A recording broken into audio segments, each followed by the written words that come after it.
who are joining us as well on this very edition of the program. I'm glad that you are part of these conversations from the Catholic University of South Sudan. To become part of these conversations later, you will be able to join me through our line 0911 986 986 0922 986 986 or send me a text message 0913 986.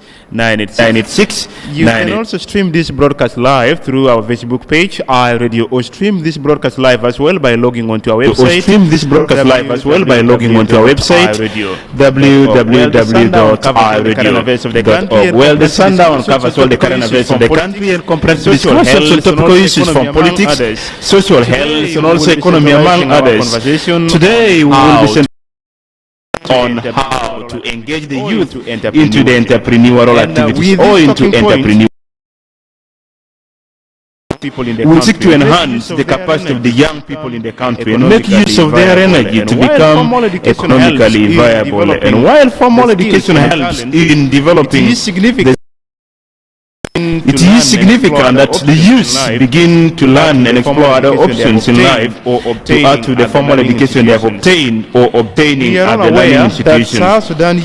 We are all aware constitutes majority of the country's population, and by that, the higher institutions of learning like the universities, including the Catholic University of South Sudan, graduates workforce every year, and this creates traffic in the labor market. So just to remind us, UNICEF has also documented that 621 million from 15 to 24 years old are not in education, employment or training in the world, and that 75 million young people are trained but have no job. And it also wrote that in the next decade, 1 billion young people will enter the labor market, and large numbers of young people face the future of irregular and informal employment. Almost 90% of all young people in the world live in developing countries, and that youth are approximately 3 times more likely to be unemployed than adults. So this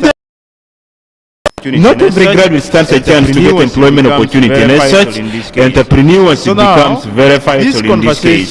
So now, conversation pursues to ensure that the improvement of the soft skills of the young people is enhanced and will allow the youth to learn how to organize their time, be creative, and improve their self-discipline. Ladies and gentlemen, and dear listener, wherever you're getting us now from any part of the country, I am pleased to bring to your attention that as we host this program from the Catholic University of South Sudan, we will now hear out from the students who will speak to us their minds on how youth can be engaged into the entrepreneurial activities or into entrepreneurship. Then to Olga Jake, already practicing entrepreneur, and also the CEO of King Power Enterprise to make possible clarifications on the concerns of the students. Lastly, we'll also the chairperson of the Specialized Committee of Youth in the revitalized Transitional National Legislative Assembly to discuss with us about the role of the government in helping the youth take up this challenge.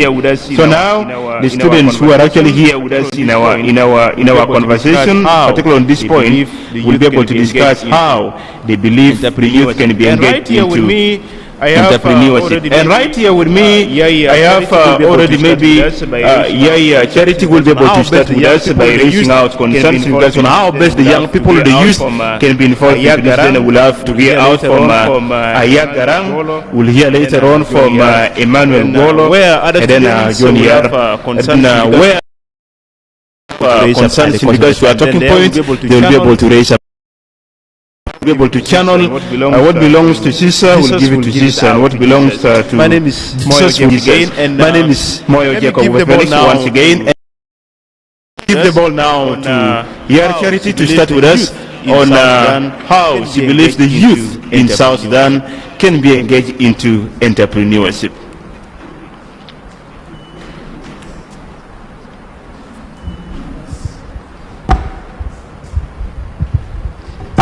In the past place, we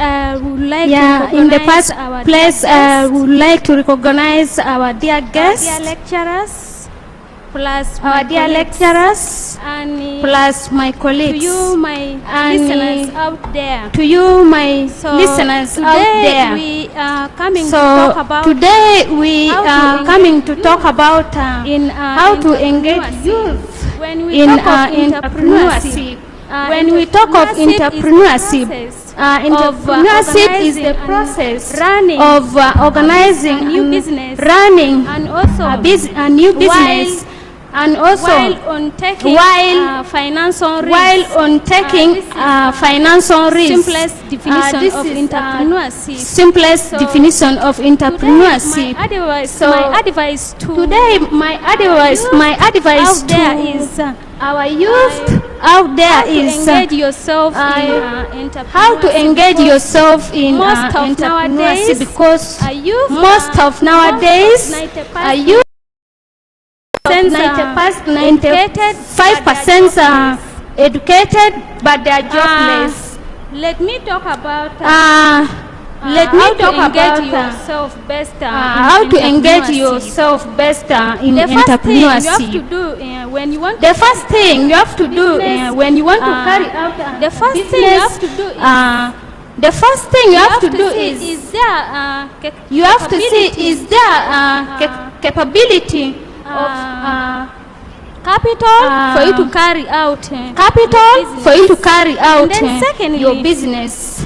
And then secondly, the second thing you have to do is after maybe assessing the you have to capital do is some research. you have to go and do some research, and which at least bring out incomes or profit. Then you have to carry out the research. Say after carrying out the research, you have to also allocate. You have to also look for a place where this best business can be established, because you cannot just establish a business anyhow. The first thing you have to do is you have to assess the areas where the business can take place, and most areas where the business can be carried areas out. where the business can be carried out, and the business cannot also cause for you some risk or loss. After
they may conclude that this lady might be a prostitute. So this insult can easily make our youth, our girls to be reluctant employment. So I'm kindly encouraging to any other outside there, because this is the kind of business, and this business you do it in order for you to bring for you an income, to help you out, help from your poverty, help the family also outside there too. And then as I said, we South Sudanese, we have opportunities to do the job, in entrepreneurship, but due to financial issues, which will not make us to engage in this entrepreneurship. But my advice to youth outside there. Yeah, thank you, Charity. Thank you, Charity. There are a lot of issues we are hearing out from you, very much convincing. Maybe for now, we'll get back to you in a very short while. We'll get to the panelists to make some clarification, then there will be clarification, then there will be your colleagues in a short while. Thank you very much for your points. And dear listener, wherever you're getting us from any part of the country, I want to say you're most welcome to this very line of conversation, particularly this live broadcast from the Catholic University from our mobile studio. And this is one way we are actually fulfilling our intention to bring the radio closer to the people. That's why today we are broadcasting this program outside the station. That is our radio. We have heard from here, Charity. We have heard from here about a number of challenges that the young people might experience in terms of getting economically vibrant, and we'll be able to get over now to our panelists to make clarifications where necessary. And before I get back to Dwal and Honorable Mayen, I will give also a chance. To Emmanuel, to raise up your own concern. Then thereafter, we'll get offer to panelists to make clarifications where necessary. Emmanuel, you can come out now and raise up your concerns.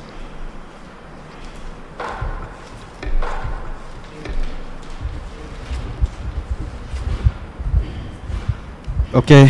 Yeah, maybe 2 minutes only. Yeah.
You need to be creative in a sense that even if there's no investor that will support you in your business, at least try harder. Entrepreneurship is just a fact of what? Taking a risk. It is taking a risk. You cannot just see these guys who have already succeeded in their businesses that they have not taken a risk. No. Even if a soldier also has a risk. He knows there are two things that will happen. Either he succeeded, either he will be killed in the front line. And that's some kind of what? Entrepreneur. So my youths out there, I would like to tell you people that at least you need to be creative enough so that you what? You engage in entrepreneurship. And the other thing is you need to have a strategic plans. You need to have a strategic plan. So no matter how much capital you have,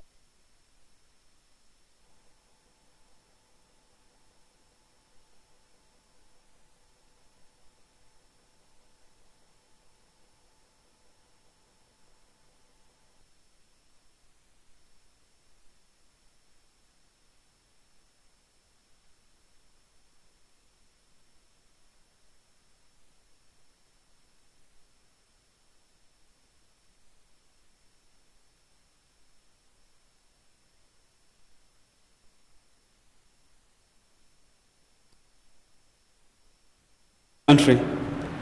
When you are making plans, at least you need to know what kind of business you wanted to open. Because yes, there are other businesses that cannot match with the policy of our country. You may end up, they will close your business unless what you need to do, you need to follow the right procedures on how to engage in businesses that cannot be productive. So thank you. Thank you very much, Emmanuel, for sharing out your thoughts on that. And with these two concerns raised by the students, we'll get back now to the panelists to share with us. But for now, let's go out for a short break.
Of the youth in the country, they are uneducated.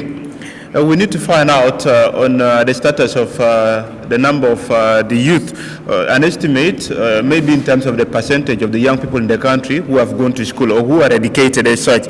And majority of them are not really majority, but some of them, as pointed out, are said to have joined some peer groups. You heard them mentioning about Torontos and others.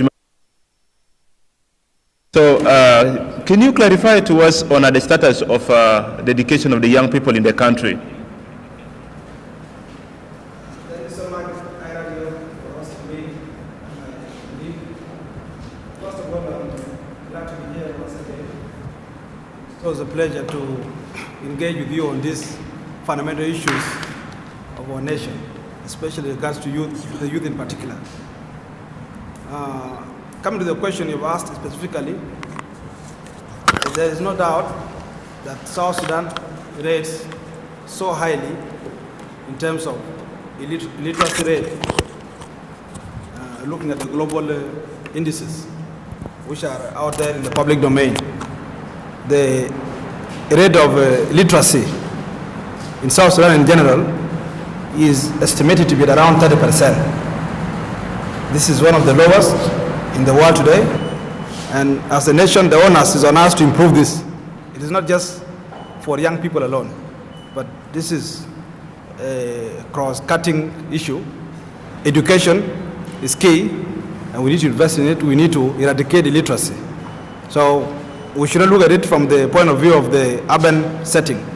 Even the rural settings, you go to the cattle camps, for those nomadic societies. The big number of youth, they are in the cattle, keeping ventures. They are not, studying, and so on and so forth.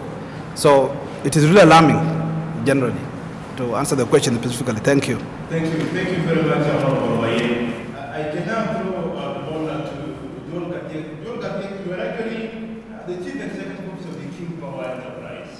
And these students have raised some concerns that there are difficulties they are finding in terms of getting to start a business. And just like how you started your own, maybe you can start and deliver them on how they can actually come up, how they can begin, and how they can become viable enough in business. First of all, thanks to Catholic University. Actually, Catholic University, and also thanks goes to iRadio, and for actually picking topics that actually concern the day-to-day things that actually we are experiencing. And the students actually have raised a lot of concerns, but before actually I pick on my personal experience, I think we need to look first at what is entrepreneurship. So before we define entrepreneurship, we need to know what is a business or an enterprise. So if I will try to put it in points so everybody can get it. So it's a repeatable process. So if you make money one time, that's not business. So it has to be a repeatable process that you need to provide a good or service, and it has to be of value, and others have to be willing to pay for it, also with a reasonable price, in a way that actually satisfies their needs and expectations. And also, as a business owner, you need to generate enough profit so you can continue the process and also repeat it again. So to me, if I go back to entrepreneurship, it's actually your ability to detect a problem. If, let's say, here in the university, if there is no near shop buy I've seen, if a person now comes in and requested the administration of the university to set a small cottage whereby he can sell beverages, because you've seen that people actually have to go, let's say, outside if there is no cafeteria here. So that's a person has seen problems and actually is a way of solving it.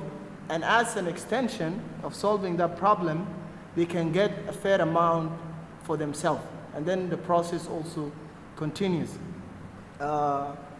Actually, I myself, I was fortunate, and the issue of employment, actually, it's a big issue, by the way. It's a big issue and facing a lot of youth.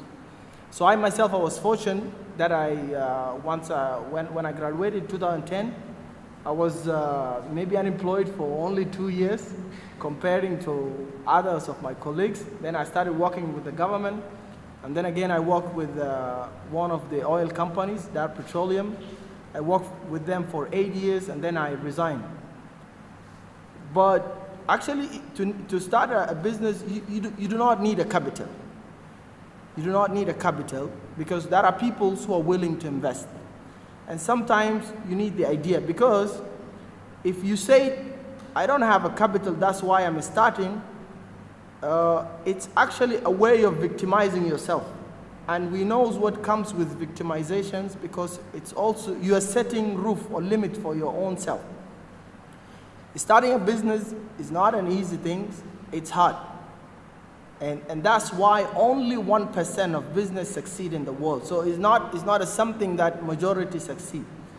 And I think Catholic University actually is concerned about the student, that their life after graduations, because there will be a big vacuum, and that has to be, a person has to be prepared from now. And to be prepared, you need to consider engaging in entrepreneurship. When I started my business, I started first with a fair amount of what I got from my ESB, the end of service benefit, and from there I started picking what actually turned out to be the King Power of now. But at one point I lost all the money that I had. But it was actually, I cannot consider myself I lost everything because it was a lesson. And then I had to start again with no money. So the approach I did, because the asset is not only in terms of money, it's also in terms of your interpersonal relationship. There are people now that we actually know, and there are people that we talk to and we take for granted. But these people actually, they hold keys for our futures. And if you need something, talk to people, what do you need exactly and what are you expecting? And sometimes you can go as far as you look for a shop without actually having maybe a 1 cent. But if you talk to people about your business and ambitions, it's always pays off, because there's always someone that is watching. There are people who have money, but they want to invest it with the right person. So it also goes back to you. And it goes back to things to do with integrity and also transparency, how transparent you are. I hope I have answered the question. All right. Thank you very much, Dr. Jake, for sharing up with us. I hope the listener is getting this clearly, and also the students of this are getting it clearly. Here now, I can give some opportunities to the students to raise some concerns on how best the youth can be engaged into entrepreneurial activities where there are concerns. One way, they are able to raise them up, and giving up the challenge again to the students. Yeah, you can say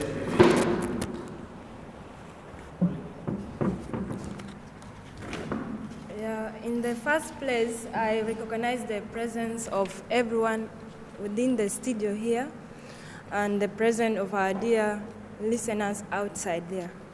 So here, actually, for today's program, I'm so pleased, and I don't know how to describe how I feel about it, like to be part of youth programs, talking about how to engage the youth in entrepreneurship. This is a very nice topic, and I plead with those who are listening outside there, those youth, you need to take every point that we are talking about here serious. And indeed, if you take it serious, it can change your life. You say all this your name, but you don't get it right away. And everybody else wants to know who is against speaking. And then you go to your point right away. Oh, sorry, the happiness carried me away to the extent that I forgot about my name. The one talking is Ayagara, a student from Catholic University. Yeah. So go to the point right away. Okay. To the point here, I will not talk much about it because all we are doing here, we are trying to inspire the youth. So I will just tell you little things, few steps that you need to take as a youth. You are outside there, you have this big heart, you want to be big entrepreneur. You need people to know about you. So if you have that dream of building yourself, you want to be that someone who is really owning some better business, one thing you need to take serious and know about yourself is that you need to take a stand for yourself.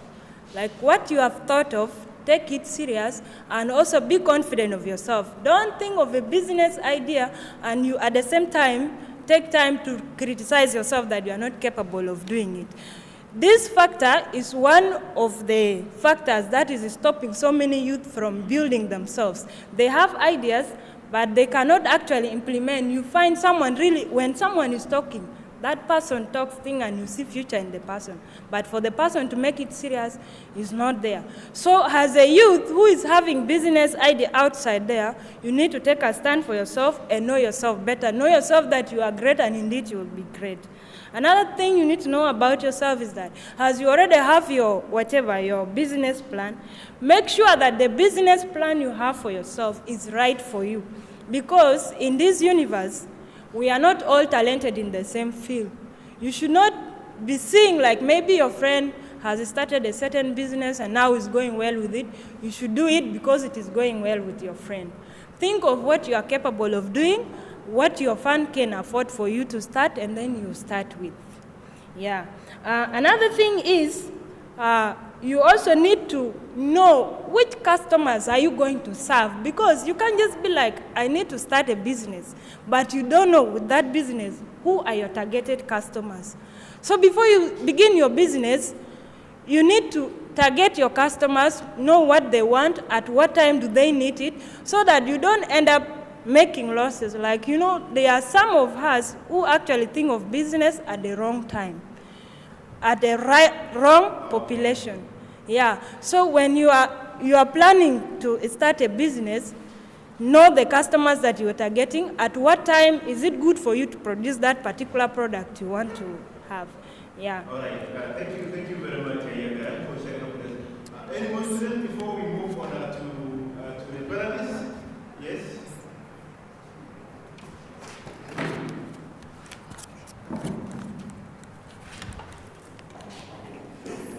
All right. Good evening, everybody. I'm Joseph Akolmanyang from Catholic University. I'm actually happy that we are here with iRadio and our honorable plus entrepreneur and our lecturers plus student, my colleagues.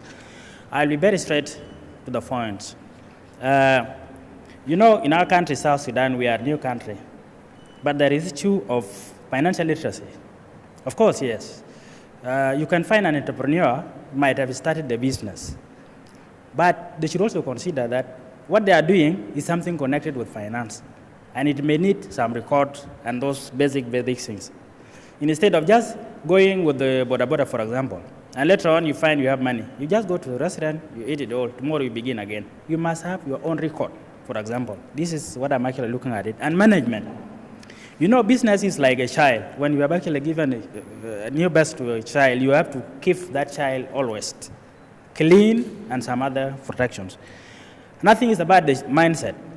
We change our mindset, and I will actually try to ask my brother later on that how did you come out from this comfort zone of South Sudanese thinking that they want to find the white collar jobs, especially the youth.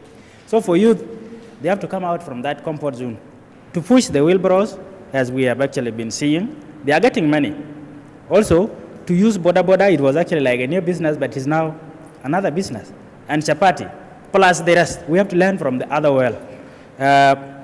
Another thing is about the government policy in protections of domestic enterprises. You know, we are actually competing with the world. We are not alone. Is the government ready to help entrepreneurs in South Sudan?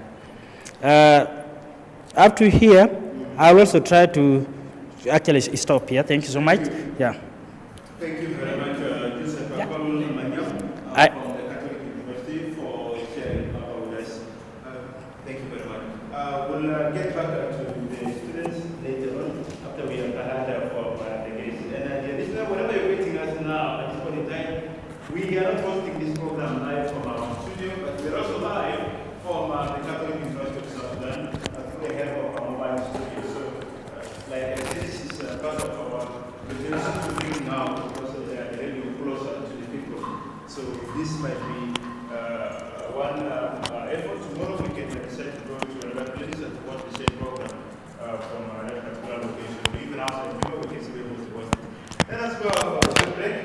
When we come back from the break, we'll hear out from Dr. Jay.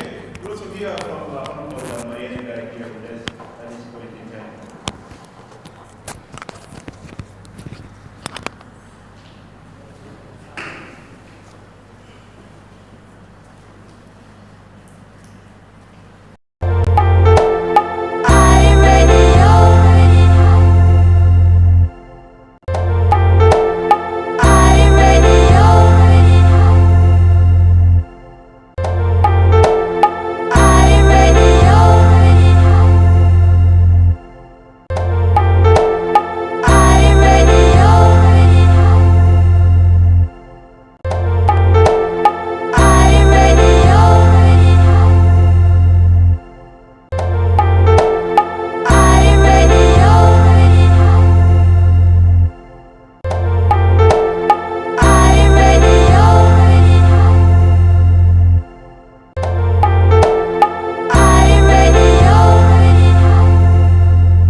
the more your chances and also your horizon will expand, because you will be knowing more. Going back to your questions on actually how to start, if regardless of what you have, is actually accepting the risk. Most of the people, what is hindering them from actually starting is the, how do you call it, the fear of failures. But what I can tell you, there are benefits in failures, because it teaches you a lot. And without actually trying, you will never go anywhere. And always they say, excellence is the enemy of good. You always try, and not necessarily that any business you start will be your last business. It won't. I'm telling you, the first business might suck, the second one, until now you gain more momentum, you gain more strength. It's just like a child when you start walking, like my brother put it. You have to build on until you reach a maturity, and now you will have a story to tell, because if from the word go you start, yeah. All right. I want to ask you again this before I get to another one. You say that the fear of failure, or the fear of risk, secondly, in the beginning of failures. Somebody will be budgeting or putting his savings for the whole 1 year, and to raise up to, say, £500, £500,000. And now you're telling this person to invest this whole money into business. But again, at the time, how sure am I going to work out this money is going to multiply, that I'm not going to lose this money completely? Okay, that will take us to the fundamental of business. That's why there is profit and loss. So if you're going to business expecting only profit, then that business is not for you. So losses is accompanied with always with also gaining. There is one salesperson, and he's a writer. He said, success lies in the far side of failure. His name is Brian Tracy. So if you want to succeed, in other words, if you want to succeed faster, you have to fail more. Thomas Edison, until to discover the lamp, the current lamp that we had, they failed almost 1,000 times. So just imagine, to him, what he said, we did not fail 1,000 times. We discovered 10,000 ways that the lamp cannot be lighted. So it also goes back to your mindset. How do you see that? Because you know, when you lose money, you learn lessons. And unlike school, you're given first the lesson and then the exam later. The life is different. You might get the exam first, and then now you learn your lesson. All right. Okay. Thank you very much.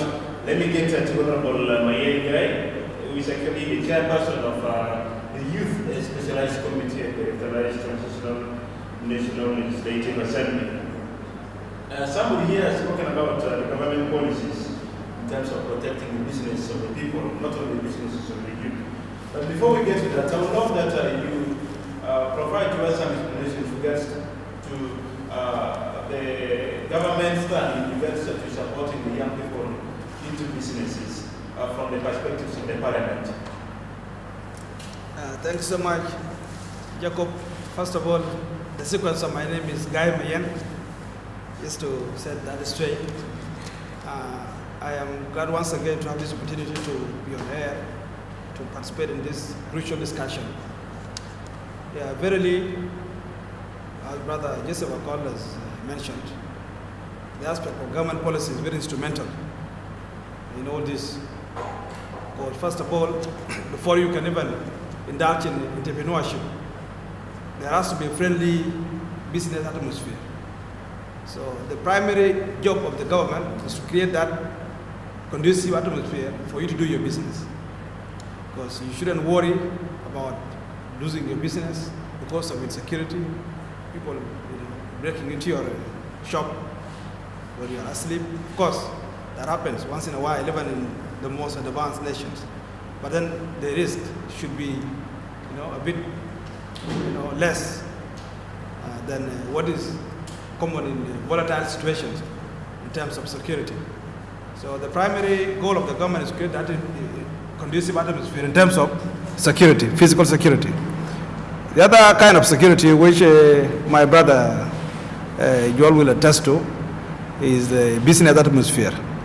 The business atmosphere in terms of the policy, the monetary policies. I'm not an economist, per se, but this is just from basic knowledge of what is required to do business, properly. There has to be a strong monetary policy of the government that gives people certainty. Right now, a lot of businesses, multinational enterprises, they're afraid of coming to South Sudan because of lack of certainty, not just in terms of security, but monetary certainties. Because here today, for example, the dollar rate is at 80,000 pounds. Tomorrow it may drastically fall to 60. The next day it is on a different rate. That's a whole new ball game that an economist will discuss with you. But from the point of view of the parliament, where I come from, our work is basically legislation.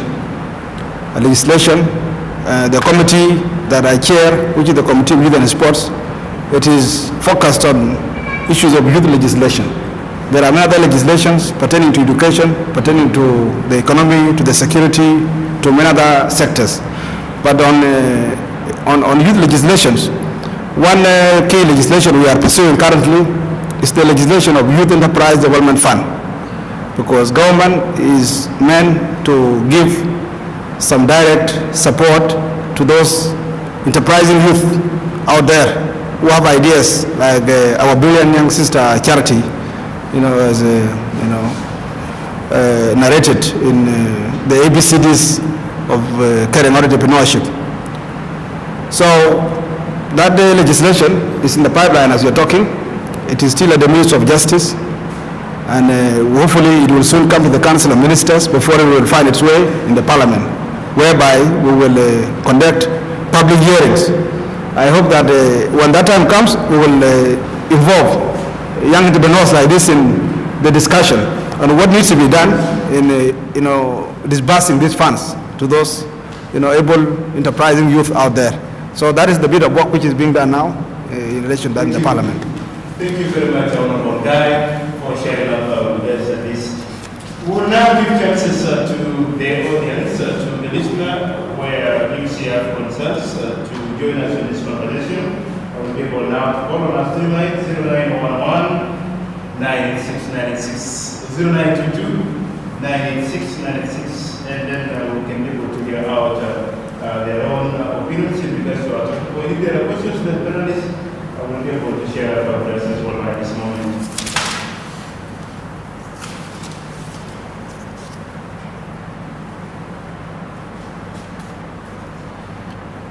Yeah, we are getting in touch with our mother station back there, and then we will get connected to those who are trying to reach us through our phone call lines.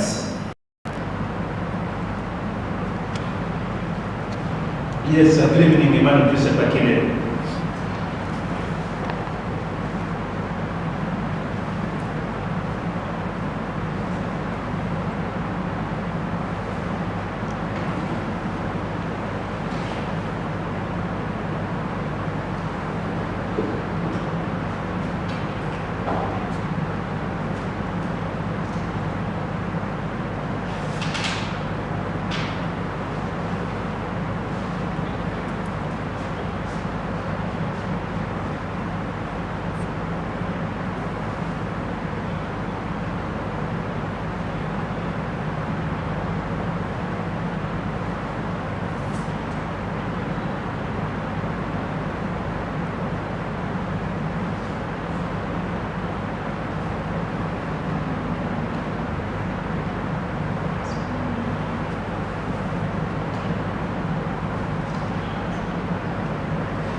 Yes, shut up, that's your names and where you're coming from.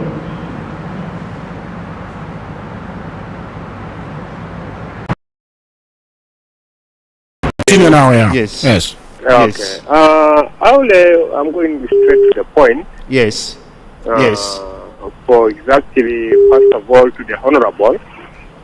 Actually, you are there at the Parliament.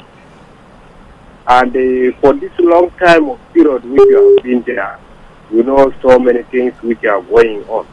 Yeah, go straight forward to the point. Go straight forward to the point. Be in front of the youth who are right now, still we can call them that the eye of the nation.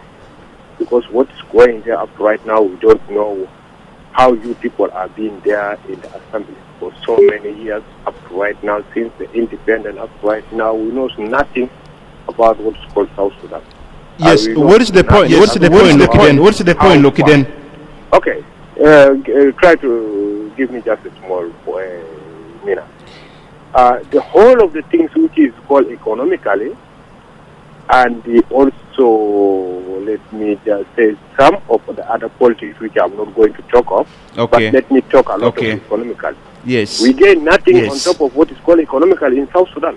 We are not supposed to be property in South Sudan. So South Sudan is more rich than every country in Africa. So we have to know exactly where is things going on and why is it on this station and why is there insecurity. For how long shall we be in this place until when? All right. When we talk of the improvement of the youths who are actually right now going to graduate tomorrow or next tomorrow, they need their rights. Okay. To get them their okay. Rights. All right, look then. All right, look then. But it is the government who is going to force them to do whatever they like it to be. All right. To be Okay. done. All right. I've gotten your point. I've gotten your point. I will get it over to. I will get it over to the honorable. Thank you. Thank you very much. Thank you. Thank you very much for sharing up with us. Right. Let's pick another call. Hello, radio. Yes. Revert back to us on 11 or 2298.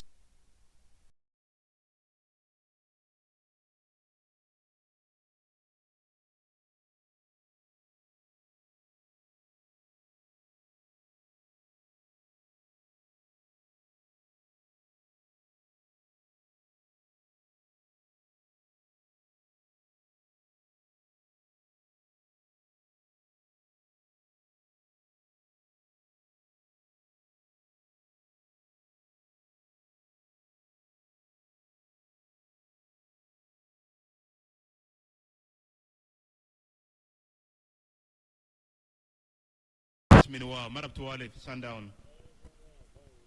شكرا لك مراتب لانه ده اول مره كان يتصل معكم في البرنامج. نعم. اساسا حاجه يا مراتب انا موجود شديد لانه الموضوع بتاع الاقتصادي اساسا في جنوب السودان هنا ده بقى يعني ده بقى pending issue يعني يوقف اي حاجه اي طرق من الحاجات اللي بتستقبل دوله.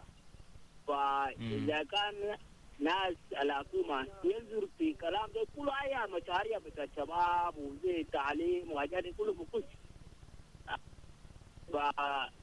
فانا بشوف البرنامج ده اول ندخل معكم ونقول شكرا لكم. حاجه بسيطه عندنا نقول عشان هم يصلح اقتصاديه او فوق مشاكل مثلا زي شبابين محتاجين للتعليم، تعليم ذاتهم زولتان ما بكون زانوا جهاد وما عنده فلوس وحاجات كده. وده من بيجيبوا ما ده حكومه يا بيصلح بلد. نعم. all right. شكرا جزيلا نيكوديموس من واو بالمشاركة تاعك توالي في هذا الموضوع ده في برنامجنا Sundown. Right, let's pick another caller. Hi, radio. Yes. Yes, good evening. Good evening, how are you? Good, welcome. Who is with us and where are you calling from? We are connected with James Dore in the University of Juba. Yes, James Dore from the University of Juba. Yeah, thank you. I would like to ask my question straight to the guests in the studio. Like, they are talking of civil engagement, of how the youth should be empowered. And we know very well in the axis that we have youth enterprise development fund. And this one is not reaching. Yes, maybe you go faster. We will be going to the initial lines shortly. Yeah, this is what I'm asking, yes. Do you not get what I asked? Yeah, I'm getting you. Yeah, I'm saying this civil investment, I would like to connect it with Youth Enterprise Development Fund. And I heard the guys talking about the youth empowerment. And this thing is well stipulated in the Act, and government is not implementing it. What blocking that Youth Enterprise Development Fund? This is one second. And government, are you getting it? What blocking Yes, go ahead, please. Yeah, this is one. Two is the way you talk like yes, go ahead, please. The current economic status in the country, like economic has been really prioritized the three economic system in the country, which results in the collapsing of the economic as well as the lack of protection in the country. What should we do as a country to make sure the economic is put in clear status of how the other countries are doing? All right, thank you, James Dor, for sharing up with us your own thought right at this moment. We'll come back after a short while to carry on with our conversation after the initial lines at exactly 5 p.m. So stay there with us. This is the Sundown. The Sundown. For the news, views, opinion, debates, and discussions. Listen to who is who, talking about issues that affect our country and continent. Only on the Sundown, your eye on South Sudan. Only the Sundown. For the news, views, opinion, debates, and discussions. Listen to who is who, talking about issues that affect our country and continent. Only on the Sundown, your eye on South Sudan and continent. Only on the Sundown. Live from Juba, on air and online. This is iRadio News. From Juba, on air and online. Hello, I'm Emmanuel Joseph Akile, and it's 5 o'clock. Time for iRadio News headlines. A look at what's coming up at 7 o'clock in the news bulletin. Hello, I'm Emmanuel Joseph Akile, and it's 5 o'clock. Time authorities in Lake State say 4 people were killed and 3 others wounded after fighting erupted at a cattle camp on Friday. Authorities in Lake State say 4 people were killed. The King of Cholo is calling on the public to join the planned celebration to honor President Salva Kiir for his efforts to restore lasting peace in the country.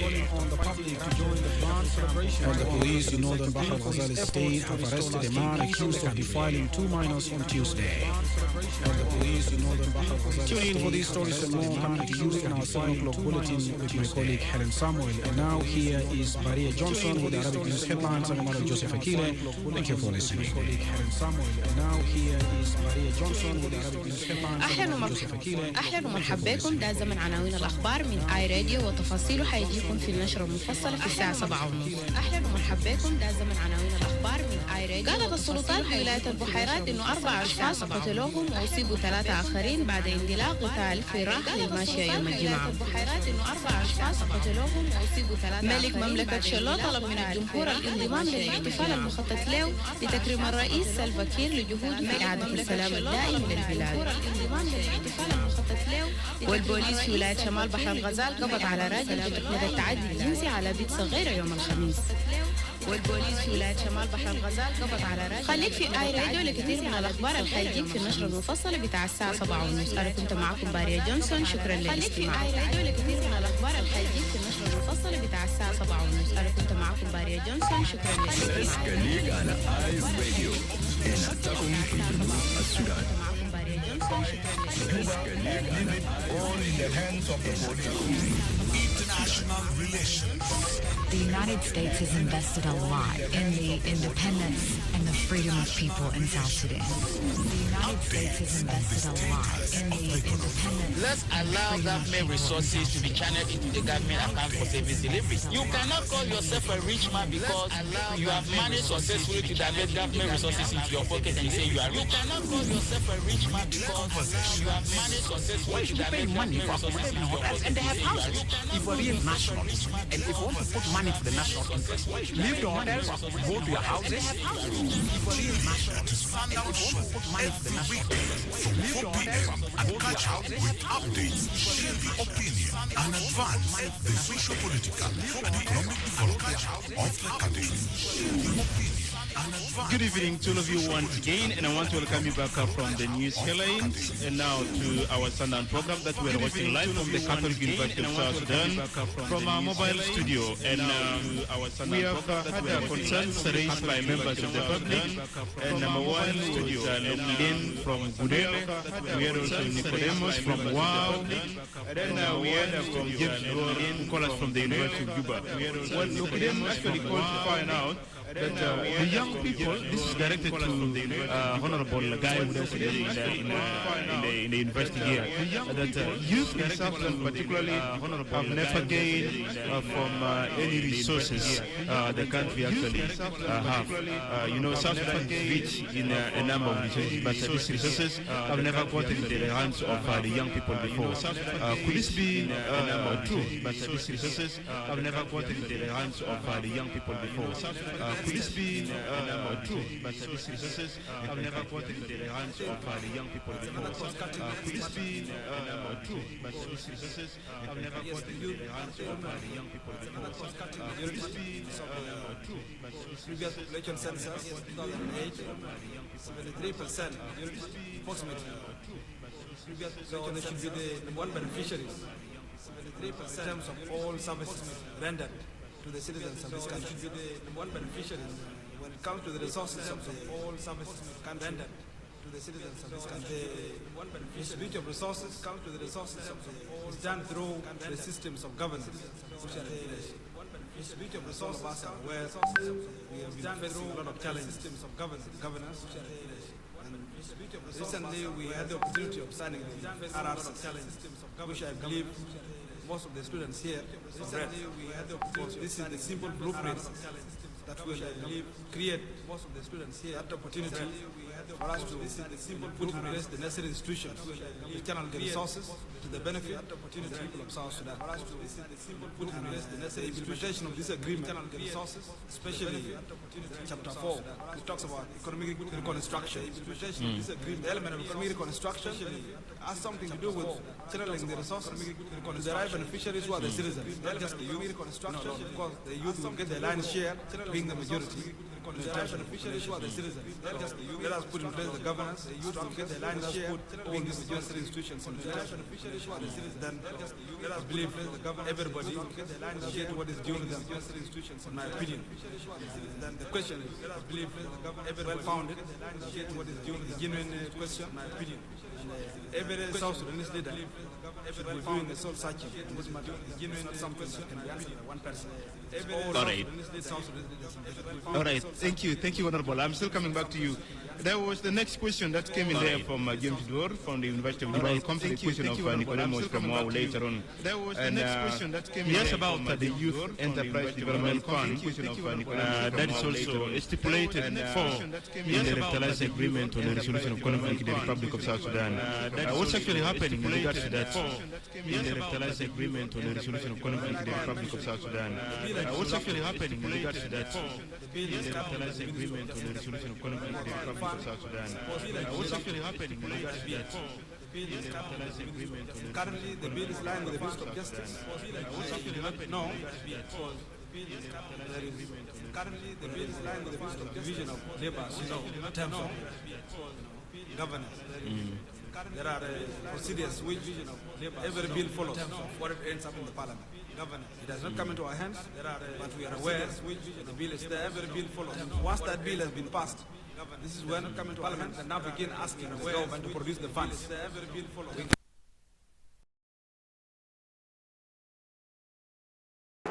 So the bill is the most crucial thing. It will be expedited, the process of passing it, so that we can lobby for these funds to be, put in place, and then the process can begin. When we started this youth program last year, you seemed to have mentioned the same statement that the bill is still in the Ministry of Justice. So now, how long has it been there? It has been there for quite a significant amount of time. I think And that's why I told you, you cannot tackle these issues independently. Institutions are interrelated, and we depend on one another.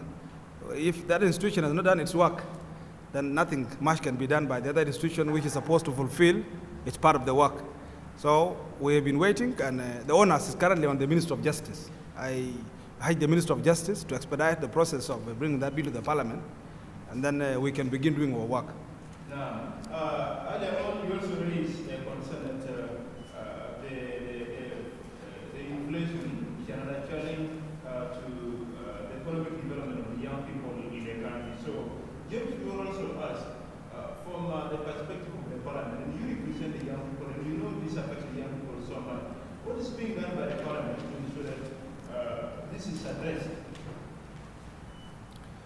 Well, that is a broad issue, in my opinion, because the issue of the economy, it concerns a lot of actors, a lot of state actors, those who are handling the economic sector, to begin with, and of course we are also interested, stakeholders. As someone who represents the youth, I am a stakeholder, and I can only ask questions. But those who can actually tackle the issue are those who are in charge of the economic portfolios. We should ask them what is happening with the economy of this country in general. The economy is very unstable, the economy is fragile, a lot of things need to be done. And I think I cannot cross into the other part and begin to talk about it. Thank you. And I believe, James, your question is answered, your question is answered. Nicodemus from Wow in Western Barakazar State actually hinted that one way actually to reduce criminalities by the young people is actually to put them into this entrepreneurship. Can you attest to this one, Honorable? Please repeat the question again so that I can get it clearly. Yeah, that one way to reduce criminal activities in towns is actually by engaging the young people into these entrepreneurial activities. Can you actually attest to this? Yes, I can attest to it. And this shouldn't be seen in the context of the towns alone. This should apply to the youth at all levels, even those who are in the rural areas, and they're the majority. They are causing more harm than good. If you look at the nomadic pastoralist communities, like where I come from Lagos State, you hear a lot of issues of intercommunal violence. This is the youth who are causing these problems. And these youth can be very destructive if they are not engaged properly on constructive things. In my opinion, the starter is the education, because somebody who is educated knows what is wrong and what is right to begin with, and somebody who is educated is also resourceful. They can indulge in providing services or commodities or whatever in exchange, for what will enable them to earn a living. So give someone an education, and you cut all that problem by a very big margin. So education is the starter. We need to promote education. Most of these people who are doing this, they are illiterate youth. You will hardly find a degree holder, for example, or a college, graduate, indulging in criminal activities. They are very, very few. So that's how I see it. Of course, there are many other things we need to be done. Sensitization, tertiary institutions need to be created so that even those who are not educated, they can be given relevant skills to be productive. They can be plumbers, they can be electricians, they can be mechanics, they can do a lot of things for the adults, those who cannot be taken to school from the kindergarten level of education. So a lot of things can be done. Thank you. Thank you, Honorable Guy, for sharing up with this. We have less than 24 minutes, so that we now bring this conversation to an end. Let me get back to the students for now, where you should have concerns to raise to John Kajek, who is an entrepreneur with us here in the room, and also Honorable Guy again, the member of Parliament of the University of Juba. If you're able to raise then we'll be able to make clarifications from the students. Yes.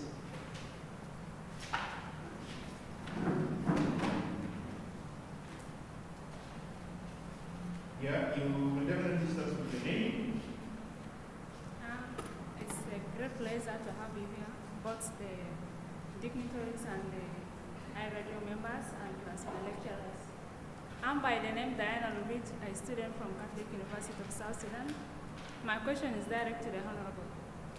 Since you have said that I'm going back to the point of that the bill is still with the Minister of Justice, and from the presenter that you have over talked about the bill being with the Justice since last year.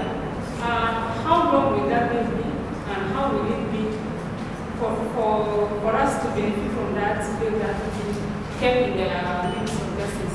And since they have been keeping the bill, why can't you just go and ask from them more what is the problem they're keeping it there so that it can help the youth outside? That bill, if it could have been released out to be held, I'm sure it will help. And my second question is, you have said that you people are trying to create a convincing atmosphere to the economic status of the youth. And to me, I'm disagreeing with that because when going back to the taxation system in our country, it is really high. You may start your business, but the taxation will not favor you. You start with the little you have, but the government will come. Today, there are different, I don't know whether these people are different. This one today will come that you need this. You have to pay to the government, it will help. Tomorrow you have a different person. I don't know how that is helping us. You end up, the little you have will just go to the system of taxation. And my second point is, since you have said that in your state, the youth are creating more harm than good, and I know it is true. And those are none than those who kept cattle. My idea is, for those, I think this government, we all have the resources of this country. Why can't we take a plan that those, especially those cattle keepers, we gather all those cattle and we give them that, we create a farm, like a diary, like monthly we give to those owners of those cows. And this will not only benefit those owners of those cows, but it also creates employment to the other youths around those states or even within the campus. Thank you. Thank you very much, Diana. Any more students with a concern? Yeah, maybe the student behind there. Yeah, you then thereafter we'll definitely wind up for one more student, and then we'll get back to Honorable and go to the table. Yes, what's your name? Okay, thank you so much. That's for the gifts. So, part of getting the right answer is asking the right question. We are talking about entrepreneurship. Why are our youth not involved in business? Is it because they lack knowledge? And if they don't have knowledge, who is responsible to make them know how to run business? Is it because they are lazy? Is it because they are unfavorable environment, like monetary and fiscal system is not good? High taxes, and as one of the panelists said before, is it because they are risk averse? And if there are people who may have knowledge on the idea of running a business, why are they not running businesses? And there are people who have capital and they are not using their capital to run business. So I think we could look into these issues. All right. Thank you very much, Madia. Someone who's raising their hand behind there. Yeah.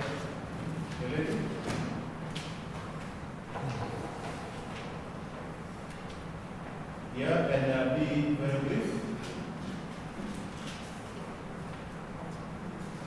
Yes, that's your name.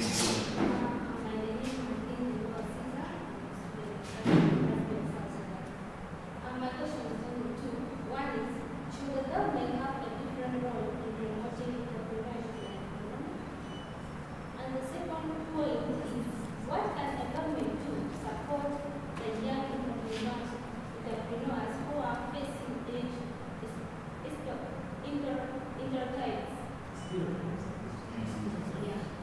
Come again with the second question.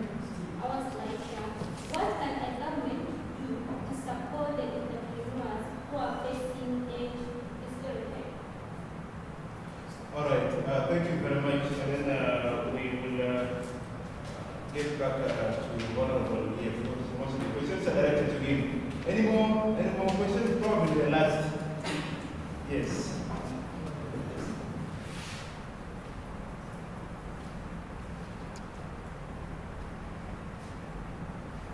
Yes, say your name.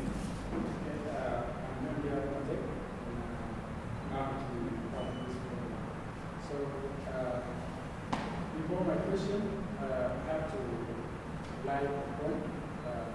In South Sudan, it becomes clear that we have two types or two categories of business. The other group, which is bigger, but is unable to make business because it lacks skills. And the other group, which is capable to consult, go and consult someone like the chief executive, someone who is running a business somewhere, and even those who have gone to university. So, to me, our bigger concern is that bigger group who don't have the skills to go and make business. And I think the group that other speakers are talking about, especially that one is making problems in our society.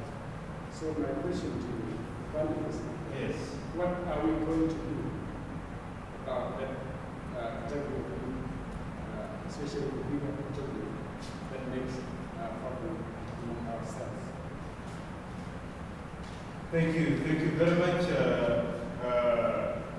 Jonia, for sharing about this. We'll start with Diana, whatsoever raised questions over this.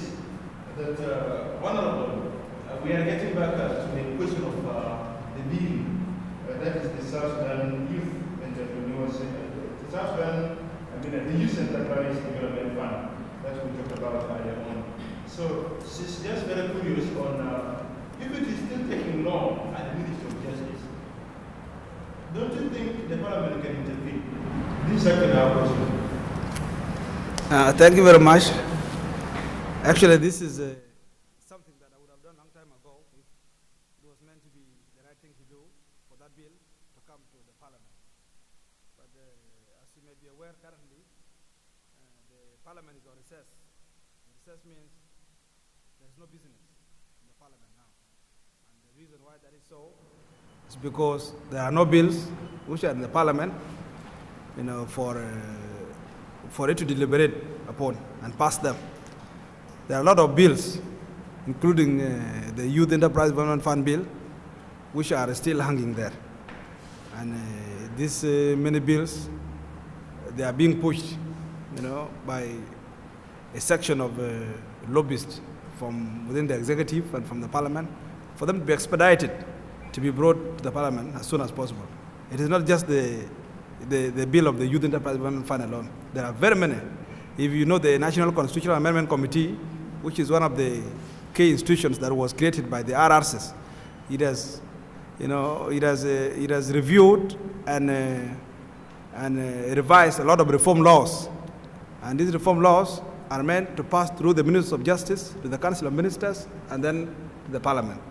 But most of them have not come to the Parliament up to now, and that's why we have not even reopened the Parliament up to now. We are likely going to open, in the first week of March, hopefully. That's if these bills have arrived. But if there are no bills, then there's nothing much you can do. It also goes to, underline the fact that our constitution is tailored that way. Other parliaments in other parts of the world, they don't work like that. They initiate the bills. We have the capacity to initiate bills.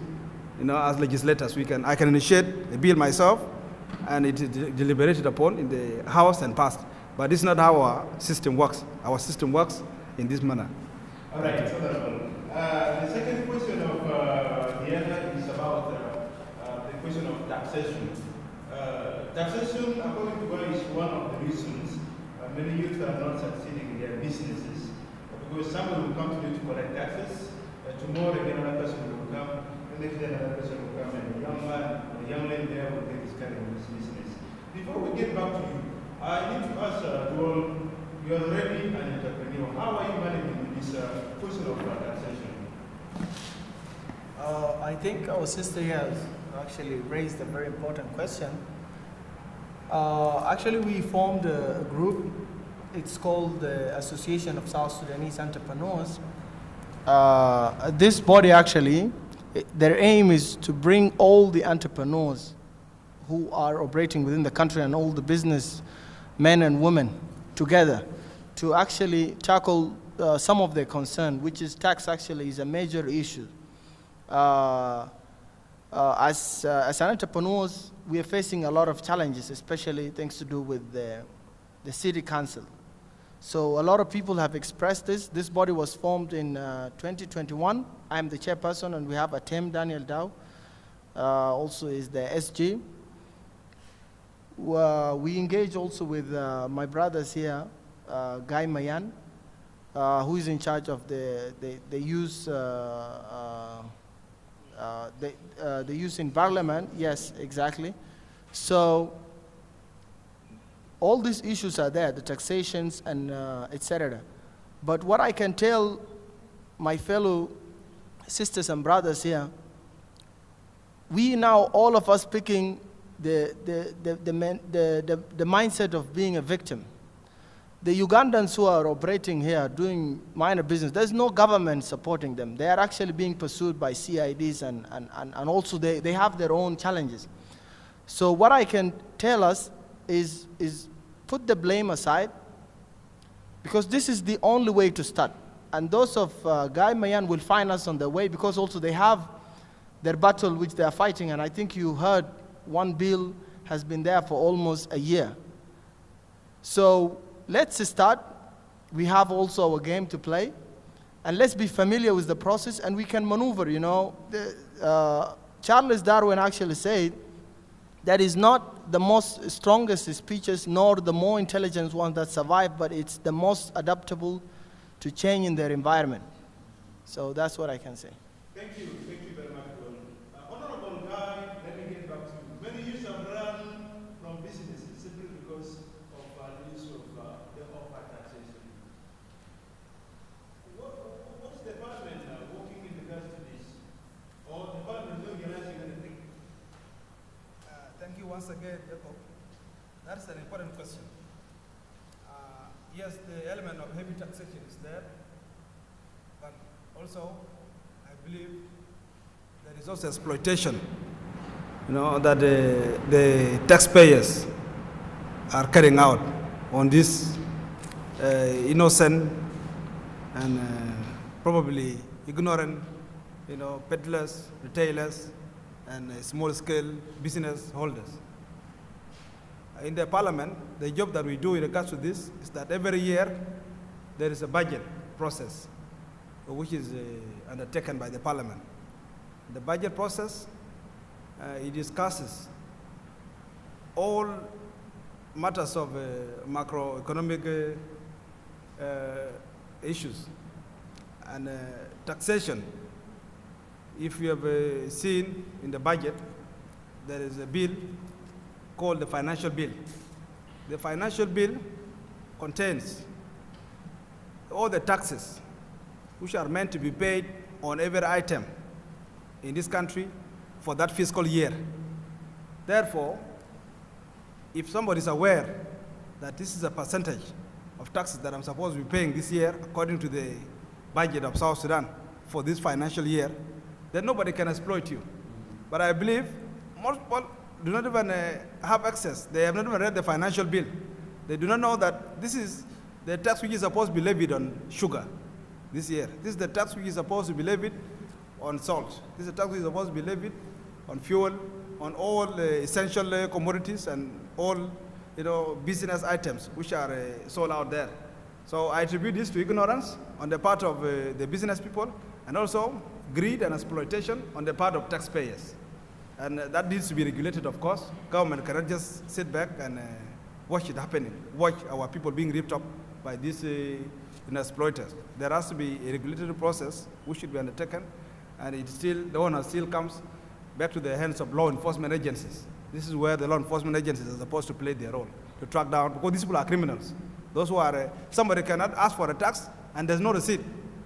There's no receipt given to you for the tax that you paid. How sure are you that this tax will even end up in the national coffers? Because every tax that you pay, it has to go to the national coffers. It shouldn't go into the pocket of an individual. Because the tax, a citizen is supposed to pay taxes for the development of the country. But these taxes are ending up developing individuals.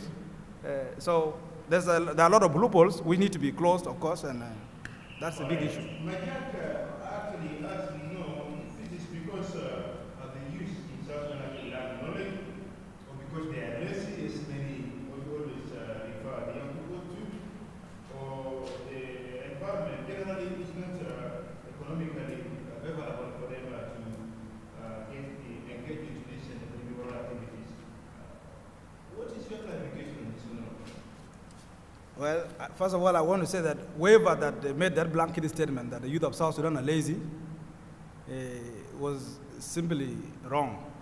He was simply, being malicious. He was being judgmental in a wrong manner. But I believe the youth of South Sudan, they are not lazy.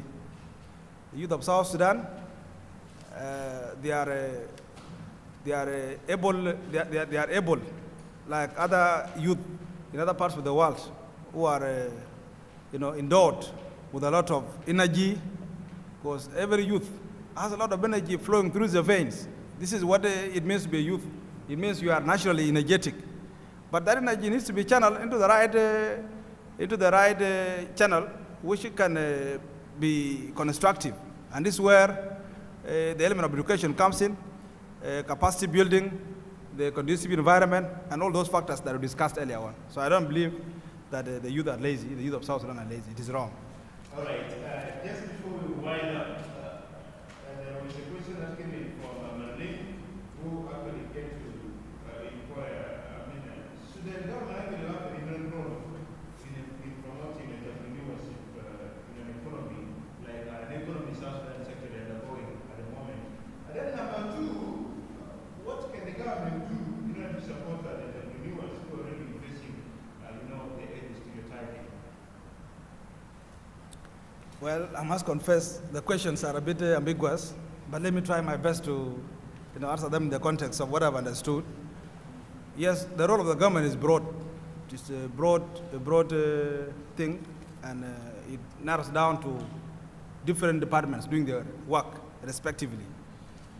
I said earlier on that the main thing which the government is supposed to do is make its citizens resourceful. Because now we have the world working, so interrelatedly that somebody doing business in South Sudan, you are looking for customers from East Africa, from Africa at large, and from overseas. So this is a lot of work that needs to be undertaken by the government to make its citizens resourceful and productive.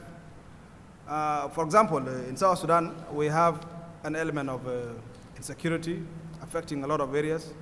Poor road network, for example. There are very many people who have produced, essential items from other parts of the country, but they are unable to bring them to centers of livelihoods, like Juba.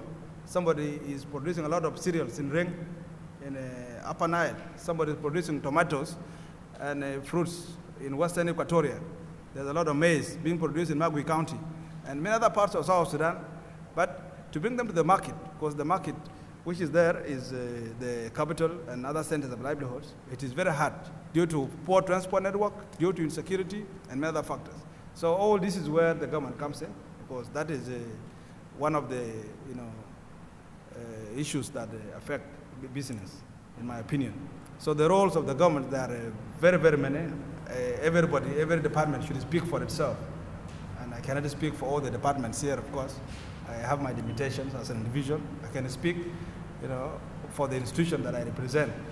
And the work which is done by the parliament is legislation and an oversight duty on the executive, and then direct representation of our people. That's all we do, from where I come from. All right, this is something amazing, and bringing us now to 8 more minutes, so that we now wind up this conversation, and of course, the Sierra program or the power program will definitely come thereafter. This is still the Sundown, and we're running this program from the Catholic University of South Sudan. So the next question came there from Tonya, probably the last questions. What is the plan about the bigger group of the youth who are unable to make businesses, especially those in the villages? Can you please come again? He's talking about the plan that the government might have youth. You know, majority of them are actually in the villages. And what plan does the government have over them so that they also get engaged into these entrepreneurial activities? Yeah, that's a good question. I think what needs to be done for that category of people is that they should be facilitated, because in every corner of South Sudan, somebody is doing something that is beneficial to very many people. But the element of accessibility is a problem. First of all, you have to open the routes for these people to take their services, to take their products to where they are needed. That's the most important thing. And now, somebody probably has goats in Warab, goats to sell, and the demand for goats that in that part of the country is not very high, or the prices, are not very good. But there's a very high demand for goats in Juba or in Wow. But how do you take them there? What is the cost of transport? How guaranteed is the security on the way? So this is what should be done, by the government, to open all the routes of the country, so people are able to move freely with their goods and services. That's number one thing. And the second thing is that we need to. There's a concept of taking towns to the people, which has been, talked about over and over again from the founding father of this nation, Dr. John Garang. He talked of taking towns to the people. All these services, which are in the capital and in the major centers of livelihoods, they need to be taken to the grassroots, all the services, so that people do not have to come to the urban centers looking for these services. They have to be taken there. They have to be diversified. They have to be, decentralized, so that the people can access them wherever they are in the country. Thank you very much, Honorable. We are already winding up our conversation. We are already winding up our conversation at this moment. If there are some concerns, we will have another program in 5 minutes. Yeah, we'll now give the chance to who is actually the entrepreneur we have with us here in the studio, and is the CEO of the King Power Enterprise.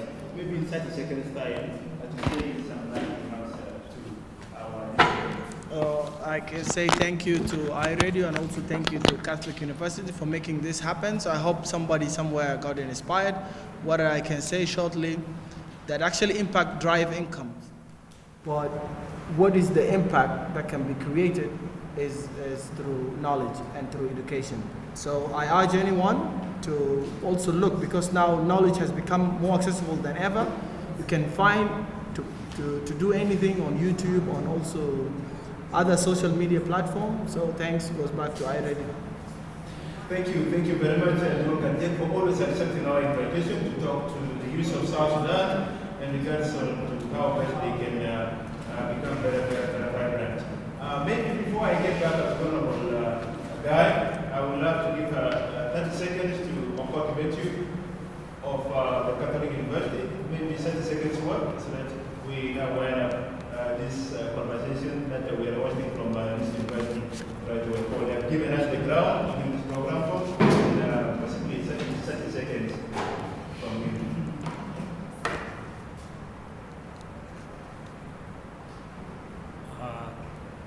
Thank you so much, the management of iRadio and our panelists, the Honorable and the entrepreneur who is actually in the field. We thank the radio management for having brought this program to the Catholic University. It is a good time that the students speak to their representatives in the parliament and hear exactly what the parliament is planning about the youth employment. We'd like also to thank the students for having taken the opportunity to attend this program and speak out their minds. It is a very good interaction, and I hope this is not going to be the last interaction between the students and the people in the field, more especially with our representatives in the parliament, to get direct questions from the students and answer the questions directly. Thank you so much for this opportunity. Thank you very much, Pete. Honorable Guy, maybe also 30 minutes, 30 seconds, that's 30 minutes too much. 30 seconds, to the use of South Sudan, as you wind up this conversation. Thank you so much once again. Conclusively, I want to say that I've benefited a lot from this conversation.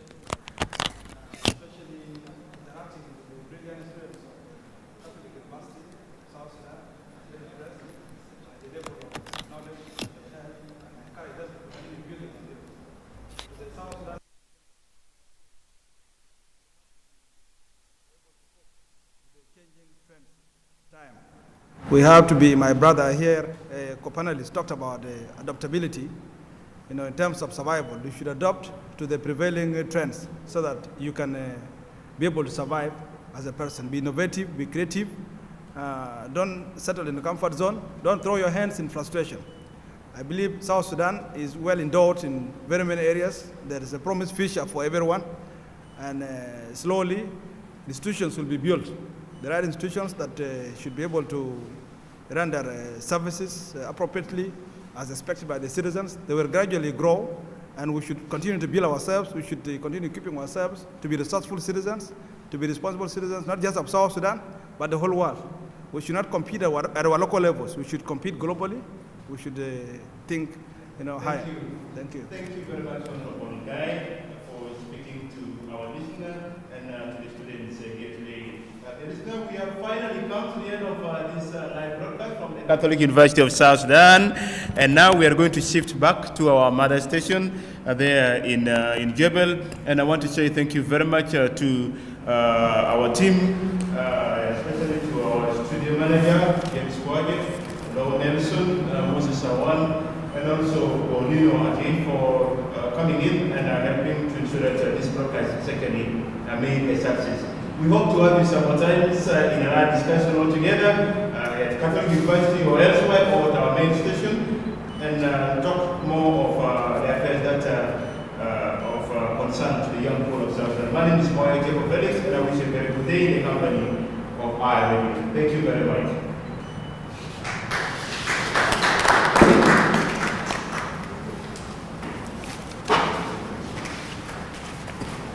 It was a good one, my friend. Yeah, it was a good one.